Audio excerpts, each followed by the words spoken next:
Hello नमस्कार सभी विद्यार्थियों का उत्कर्ष एग्रीकल्चर क्लासेज के इस यूट्यूब चैनल पर मैं जीएल चौधरी आप सभी का हार्दिक स्वागत अभिनंदन और आभार करता हूं। कृषि पर्यवेक्षक के महासमर के इस युद्ध को पूर्ण करने के बाद यानी कि 4 फरवरी 2024 को आयोजित कृषि पर्यवेक्षक की एग्जाम देने के बाद आपके मन में जो सबसे मुख्य सवाल जो उठ रहा है, क्या होगी इस पेपर की कट ऑफ, कैसा रहा है पेपर, कितने अभ्यर्थियों ने एग्जाम दी है और क्या संभावित मेरिट रह सकती है, इन सभी बिंदुओं को लेकर के आज के इस सेशन में हमने चर्चा करने वाले हैं। और निश्चित रूप से यह उत्कर्ष परिवार ये आशा और विश्वास रखता है आप पर कि आप सभी विद्यार्थियों ने इस पेपर को बहुत अच्छे से दिया होगा। आप सभी विद्यार्थी इस पेपर में चयन होकर के आप अपने घर परिवार और अपने माता पिता की उम्मीदों पर खरा उतरने की कोशिश करेंगे और आप अपने उज्जवल भविष्य के साथ आगे की ओर लगातार कर्मोत्तर आगे की ओर बढ़ते रहेंगे। तो आइएगा जानने की कोशिश करते हैं कि क्या कट ऑफ रह सकती है और कौन कौन से कारक जो इस कट ऑफ को प्रभावित करेंगे। देखिएगा, कट ऑफ की अगर हम बात करें तो सबसे पहले इस भर्ती में कुल आवेदनों की संख्या, तो कुल आवेदन अगर हम देखते हैं तो कुल आवेदन आपके 1.50 लाख आपको देखने को मिलेंगे, 1.5 लाख आवेदन लगभग। अगर हम बात करें कि अभ्यर्थियों की संख्या, अभ्यर्थी जिन्होंने एग्जाम में भाग लिया, जिन्होंने परीक्षा में भाग लिया, ठीक है, जिन्होंने परीक्षा में भाग लिया, आप अंत में जितने भी मैं फैक्टर लिख रहा हूं उन पर गौर कीजिएगा, सारे फैक्टर लागू होंगे वहां पर। भाग कितने विद्यार्थियों ने लिया, तो 1.07 लाख ने, ठीक है। सबसे पहला और मुख्य कारण जो आपको प्रभावित करेगा यहां पर, आरएसएसएमबी ने इस भर्ती परीक्षा में सबसे पहली बार ई ऑप्शन लागू किया और बहुत से ऐसे विद्यार्थी हैं जिन्होंने पेपर अच्छा किया है, जिनके क्वेश्चंस लगभग 80-82 क्वेश्चंस भी हो रहे हैं। एक ऐसा विद्यार्थी जिससे मेरी बात हुई कि सर मैंने जो क्वेश्चंस किए उनमें से 86 क्वेश्चंस सही है, लेकिन मेरे पूरे के पूरे लास्ट के सवाल ऐसे हैं जो खाली रह गए, यानी कि ओएमआर शीट को फिल नहीं कर पाया, 10 से ज्यादा ऑप्शन खाली रह गए। तो यहां पर ई ऑप्शन ध्यान रखना, ई ऑप्शन आपको प्रभावित करेगा, ई ऑप्शन प्रभावित करेगा। तो अच्छे विद्यार्थी अगर इस नियम को फॉलो नहीं कर पाए तो आपके वो बाहर हो जाएंगे, यानी कि 10% आपके गोले खाली रह गए। तो पहली शर्त। दूसरी शर्त, पहली बार कृषि पर्यवेक्षक का ऐसा पेपर देखा गया, और मैं यूं कहूं कि हाल ही के दिनों में पहला ऐसा पेपर कृषि पर्यवेक्षक का जिसमें से 50% लगभग 50 क्वेश्चन ऐसे थे जिनको मैचअप्स करने थे, जिनका कथन और जिसको कह सकते कथन सही है या असत्य कथन है, यानी कि मिलान और कूट वाले क्वेश्चन 50%, 100 में से 50 क्वेश्चन ऐसे थे। और एक कूट वाले क्वेश्चन को करने के लिए आपको लगभग मोटे रूप से अगर मैं कहूं तो आपको कितना समय चाहिए, 1.5 मिनट कम से कम चाहिए उसको सोचने के लिए, मिलान करने के लिए, ऑप्शन को चेक करने के लिए और वापस क्रॉस चेक करने के लिए। यानी कि यहां पर जो कूट वाले क्वेश्चन थे, जो कूट पर्सन थे, उन कूट पर्सनों ने क्या किया, कूट पर्सनों ने सभी विद्यार्थियों के सामने, ठीक है, सभी विद्यार्थियों के सामने एक संकट खड़ा किया। सभी विद्यार्थियों के सामने समय की कमी, सभी विद्यार्थियों के सामने समय की कमी, और निकल करके ये आया कि कई विद्यार्थी ऐसे हैं जो ये कह रहे हैं कि सर अगर 20 मिनट या आधा घंटा और मिल जाता तो पेपर बहुत अच्छा था। दूसरा कारण।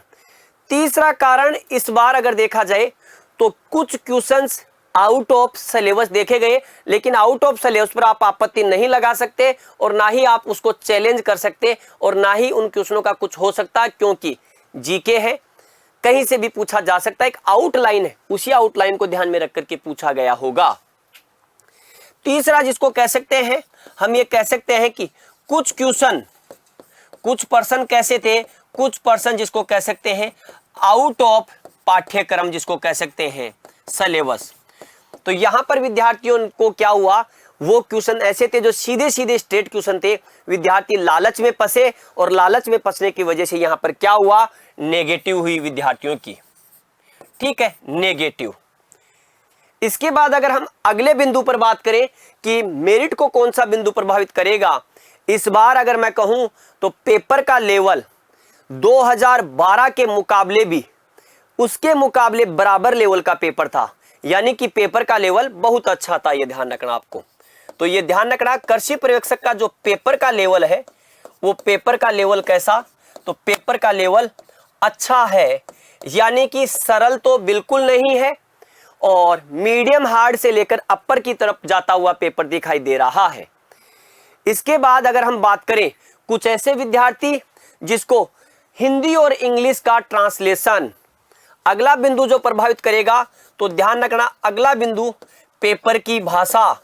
यहां पर वो विद्यार्थी पॉजिटिव रहे हैं जिनकी भाषा इंग्लिश, जिन्होंने इंग्लिश में पढ़ करके क्वेश्चन किया, वो विद्यार्थी और विद्यार्थियों के कंपैरिजन में 2 से 3 क्वेश्चन प्लस है। तो यहां पर लैंग्वेज ने भी प्रभावित किया है, ये ध्यान रखना है आपको। ठीक है, तो ये कुछ ऐसे मोटे मोटे कारक जो मेरिट को प्रभावित करते हैं। और अब हम आते हैं मुख्य मुख्य मेरिट्स को जानने के, आप चर्चा करते हैं कि किसकी मेरिट कितनी रह सकती है। ये ध्यान रखना प्रत्येक बिंदु के बाद में एनालिसिस है, आप सभी विद्यार्थियों की फीडबैक और जिसको कह सकते हैं हमारे अनुभव के आधार पर ये जिसको कह सकते हैं मेरिट है। एक अनुमानित कट ऑफ है, कट ऑफ वास्तविक RSSM भी जारी करेगी, वही तय होगी। ये हम एक आप विद्यार्थियों के लिए जिसको कह सकते हैं जो आपकी जिज्ञासा है उसको थोड़ा सा कम करने की कोशिश कर रहे हैं, ये ध्यान रखना है आपको। ठीक है, तो कट ऑफ की बात करते हैं कि कट ऑफ क्या क्या होगी। सबसे पहले अगर हम कट ऑफ की बात करें तो देखिएगा जर्नल, अगर मैं जर्नल की बात करूं तो जर्नल में देखिएगा मेल और फीमेल, अगर मैं बात करूं मेरिट की तो लगभग दोनों की सेम सी ही मेरिट रहती हुई दिखाई देगी।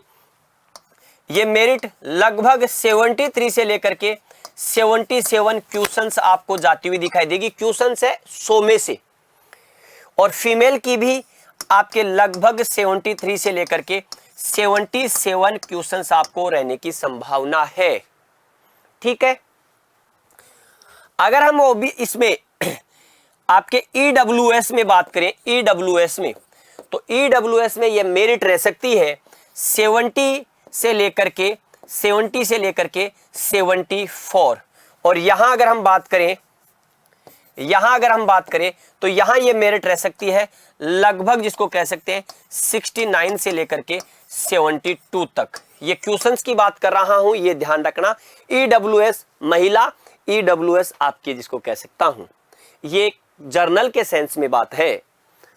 अगर हम बात करें OBC की, OBC में देखिएगा मेल और फीमेल, तो मेरिट लगभग जर्नल के समान। तो आपके OBC की मेरिट कितनी, वही 73 से लेकर के 77 क्वेश्चंस। और यहां पर अगर देखें तो लगभग इसमें थोड़ा सा अंतर देखने को मिल सकता है, यहां 72 से लेकर के 76 क्वेश्चंस, ये ध्यान रखना है आपको। 72 से 76 या 73 से 77 के आसपास मेरिट रहने की संभावना है। अब अगर हम यहां पर बात करें SC कैटेगरी में, तो SC में जो रह सकती है, SC में लगभग 70 ±2, लगभग 68 ±2। अगर हम यहां पर बात करें ST की मेरिट लगभग 68 ±2 और लगभग 67 ±2। और अगर अब हम यहां पर TSP की बात करें तो TSP की मेरिट आपको ये ध्यान रखना। अच्छा, एक और रह गया EWS के बाद में आपकी ये MBC की मेरिट लगभग 73 ±3। ठीक है, और अब TSP, तो जितनी ये मेरिट पीछे दी है उसमें से सभी में से TSP के लिए 2 से लेकर के 4 नंबर माइनस कर लीजिएगा। ठीक है, TSP के सेंस में अगर मैं कहूं तो ध्यान रखना TSP के जो विद्यार्थी है, TSP के जो अभ्यर्थी है, ऊपर दी गई मेरिट में से माइनस जिसको कह सकते हैं कम से कम 3 नंबर माइनस के आसपास लेकर के आप चल सकते हैं। आपकी ये कट ऑफ कुछ विशिष्ट बातों को ध्यान में रख करके बताई गई है। आप सभी विद्यार्थियों से चर्चा करने के बाद, जो हमारे साथ जुड़े हुए उनसे चर्चा करने के बाद बताई गई है। तो यह एक फीडबैक है, यह एक अनुमान है। आप जरूर बताएं कमेंट बॉक्स में कमेंट करके, और ईमानदारी से बताएं कि आपके सवाल कितने सही हो रहे हैं। ठीक है, और उसके बाद में फिर विस्तार से चर्चा करेंगे। तो कैसा लगा ये वीडियो, ये भी कमेंट बॉक्स के माध्यम से जरूर बताएं, और ये भी जरूर बताएं कि आपके इस कृषि पर्यवेक्षक की भर्ती परीक्षा में हमारा और हमारी टीम का रोल कैसा रहा। तो सभी विद्यार्थियों को एक बार पुनः कृषि पर्यवेक्षक बनने से पहले आप सभी को अग्रिम शुभकामनाएं, और निश्चित रूप से आप सभी जिसको कह सकते हैं आप अपने घर परिवार की उम्मीदों को आपने पूरा किया होगा और पूरा करने की कोशिश की होगी। साथ में ही मैं आपको बता दूं कि 11 फरवरी को उत्कर्ष एग्रीकल्चर क्लासेज के द्वारा जोधपुर में एक भव्य सेमिनार आपके पशु परिचर को लेकर के किया जा रहा है, जो कि प्रातः 11:30 बजे होगा।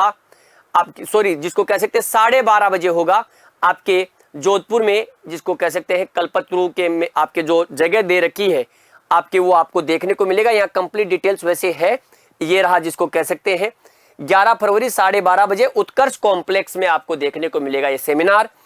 एक आपको डिस्क्रिप्शन में नीचे एक पिन किया हुआ कमेंट दिखाई देगा, उस कमेंट में जो लिंक दिया हुआ है उस लिंक में भी आप आवेदन अपना कर सकते हैं, रजिस्ट्रेशन। क्योंकि रजिस्ट्रेशन पहले ही कर लीजिएगा, क्योंकि बहुत अधिक रजिस्ट्रेशन विद्यार्थियों के हो रहे हैं, तो बाद में आपको समस्या हो सकती है। जयपुर में भी आपने ये देखा होगा।